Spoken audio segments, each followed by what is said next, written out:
Welcome back, another episode. Fargo Season 5, Episode 6, has revealed a lot, including how the interfering sheriff and Gator are surreptitiously monitoring the Tillman's resentful hired goon, which is complicating Lorraine's plan to buy a bank. The strip club that the banker that Lorraine is attempting to extort for a simple sale frequents is entitled The Tender Trap, hence the title of the episode. Dana Gonzalez, who also directed the episode from last week, directed The Tender Trap from a screenplay co-written by Bob De Laurentiis, a writer for Umbrella Academy, and series creator Noah Hawley. After last week's cliffhanger, this is the first episode of the season where Lyon, the main character of Juno Temple, is absent, leaving her whereabouts unclear. However, that made it possible for this episode to highlight supporting figures like Sheriff Roy Tillman, Olmstead, and Lorraine Moore. More shocking information about these characters' backstories is revealed in The Tender Trap than in any other chapter. The Tender Trap is full of unexpected turns that will have a significant impact on the remainder of the season. From Deputy Olmstead delving deeper into the most recent kidnapping to Agents Mayer and Joaquin eventually disclosing the truth about Wayne's wife, Sheriff Tillman stops Lorraine from buying the bank. Sheriff Tillman visits Vivian Duggar, the banker who grudgingly consented to sell his bank to Lorraine in the previous week's episode,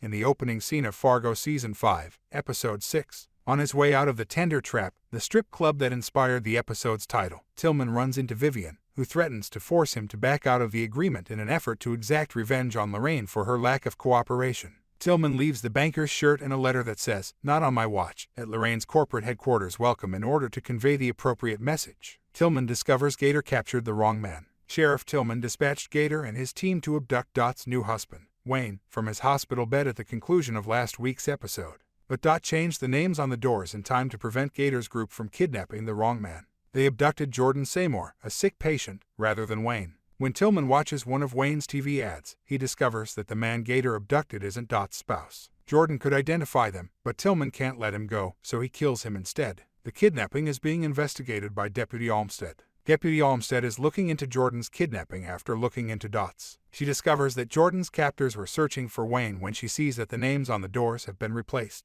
She discovers Agents Mayer and Joaquin questioning Wayne, which annoys her as they are interfering with her case. Wayne is informed about Dot's real identity by Agents Mayer and Joaquin. It becomes evident that Agents Mayer and Joaquin know more about Dot's whereabouts than Wayne does as they try to interview Wayne for any information he might have. After a while, Wayne has been wary of his wife, but Mayer and Joaquin eventually reveal to him that Dot is actually Nadine. When Wayne finds out that his wife isn't who he thought she was, he is astonished. Olmsted's car is fitted with a tracking device by Gator. In the 6th episode, Olmstead meets again with the Tillmans in the hopes of putting an end to the revenge plot. Olmstead gets paid his original price plus a bit more by Sheriff Tillman, who then sends him on his way. However, Gator installs a tracking device on Olmsted's vehicle before he leaves so he can follow him to his new residence. Lorraine makes a job offer to Olmstead. Olmstead eventually confronts Lorraine and calls out her arrogance while she is at her residence. Olmstead's bravery impresses Lorraine, who extends an employment offer to her as head of security. Olmstead informs Lorraine that she needs more time to consider the job, but she declines it despite her reluctance. Lorraine bankrupts the banker who withdrew from the deal financially. Lorraine calls Vivian to threaten to financially ruin him as retaliation after learning that Tillman has pressured her into pulling out of the bank transaction.